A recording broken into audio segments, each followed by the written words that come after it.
Shalom pessoal, tudo bem? Aqui é o Eli do canal Mais de Sião e hoje nós vamos refletir sobre um assunto muito interessante que eu acredito que até o próprio título do vídeo fez com que você acessasse a esse estudo, né? Que o tema nós vamos estudar um pouquinho sobre a arapuca dos fariseus, né? Nossa, a arapuca dos fariseus, que arapuca é essa, Eli? Pois é simples.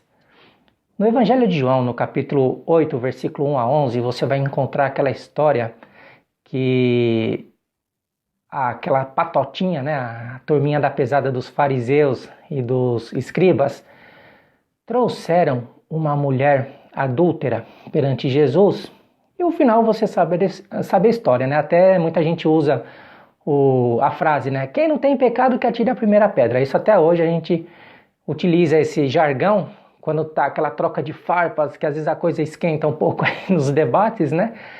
E o pessoal costuma usar essa frase.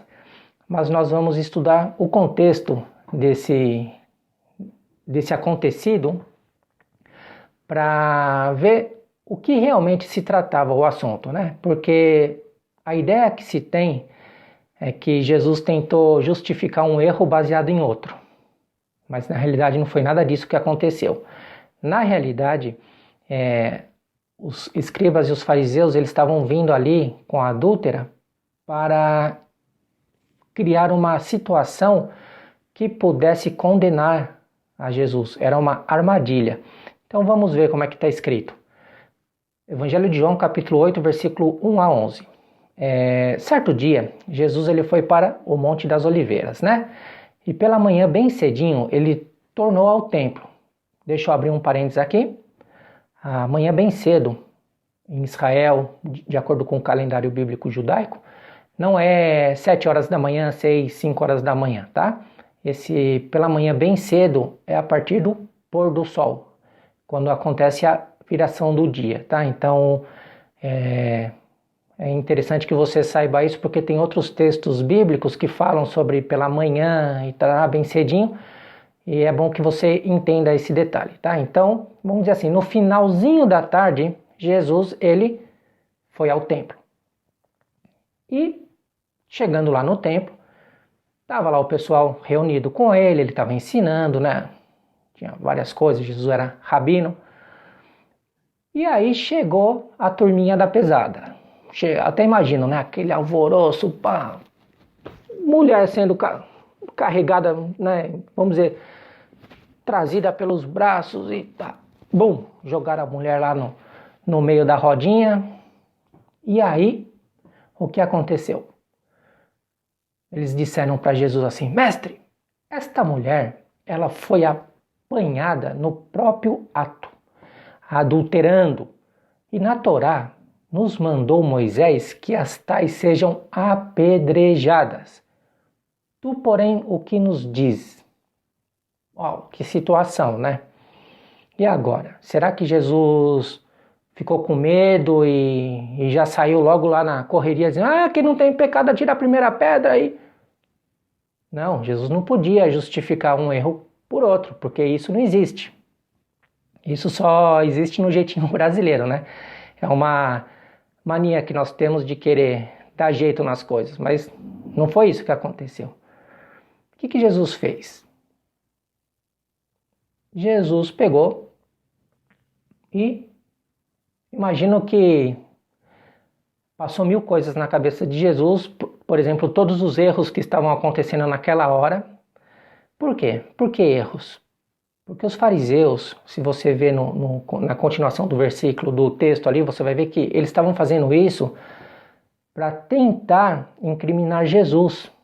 Ou seja, não era simplesmente um acontecimento ali, trouxeram a mulher do nada só para... Não, eles queriam ter um fato, queriam que acontecesse alguma coisa para que pudessem condenar a Jesus e matá-lo.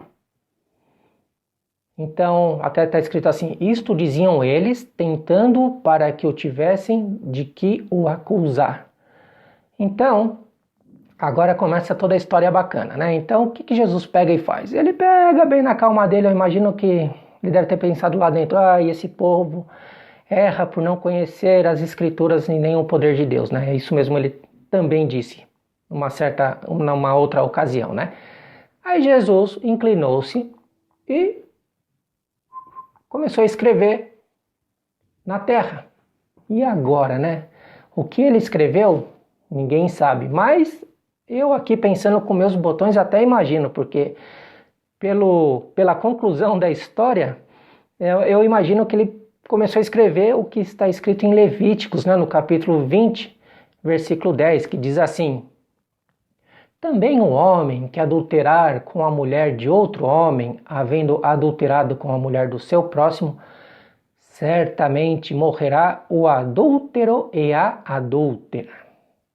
E aí? Onde é que estava o adúltero? Você percebeu que foi uma cilada? Trouxeram só a mulher. Então, se fosse permitido o apedrejamento da mulher primeiro e sei lá, amanhã a gente pega o homem, o mês que vem, sei lá, o ano que vem a gente traz ele, a gente apedrejava ele também,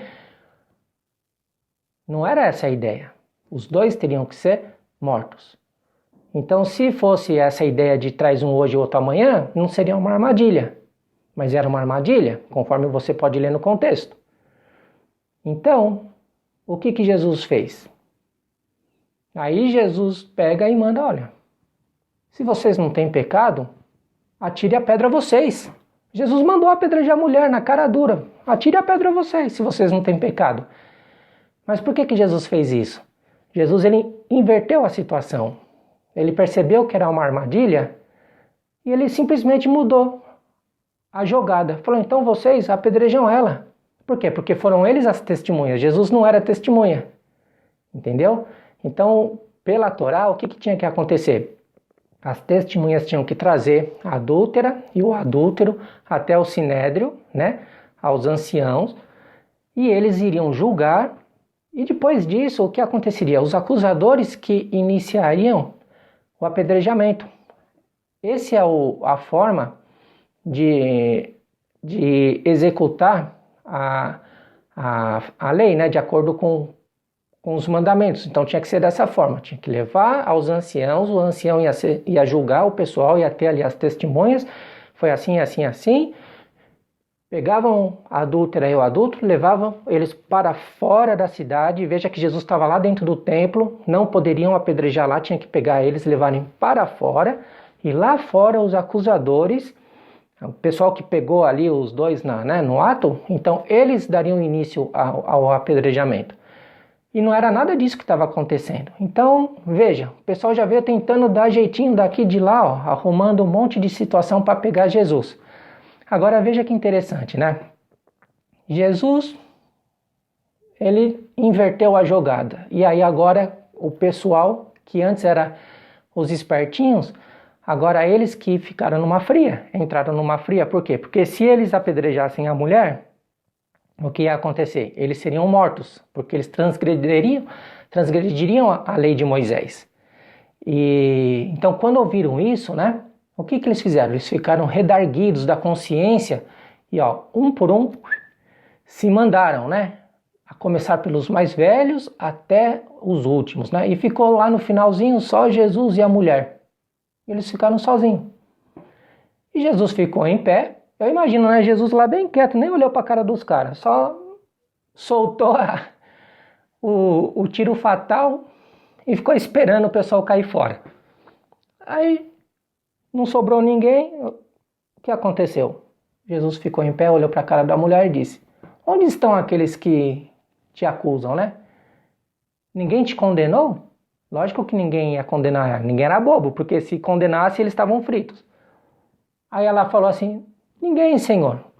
Aí Jesus finaliza dizendo assim: nem eu te condeno, né? E então, o que você faz? Vai e não peques mais. Veja que ela pecou. Era verdade aquele fato do adultério. Por isso que Jesus diz: vai e não peques mais. Agora, se aquele pessoal tivesse feito a coisa certa, com certeza essa mulher teria sido apedrejada, mas teria que ter ido primeiro passado pelo sinédrio, né? Então você vê que a manipulação das leis de Deus, né? A deturpação, tudo isso não é nenhuma novidade, não só da lei de Deus, né? Mas as leis hoje que regem as nações, a Constituição, tudo. Veja que o pessoal dá um monte de jeito para ter como justificar a criminalidade de alguém. Então, quando você vê, ouvir, né, essa frase que o pessoal, né, se você não tem pecado, então atira a primeira pedra. Então, a partir de hoje você vai estar consciente de que esse texto, esse acontecimento, ele não se deu pelo fato de Jesus estar justificando um erro pelo outro, tá? Não é nada disso. Se tratava de uma armadilha, né? A arapuca dos fariseus. Então eu espero que você tenha gostado do vídeo. E se você ainda não se inscreveu no nosso canal, dá tempo. Aperta aí, ó, tem um botãozinho ali vermelhinho, clica sobre ele, se inscreva no nosso canal. Se você quiser compartilhar e ajudar outras pessoas também a entender esses detalhezinhos, né? Porque nós estamos aqui para estudar a Bíblia dentro do contexto dela, independente do que é ensinado na teologia A, B ou C, nós vamos estudar a Bíblia dentro do contexto dela.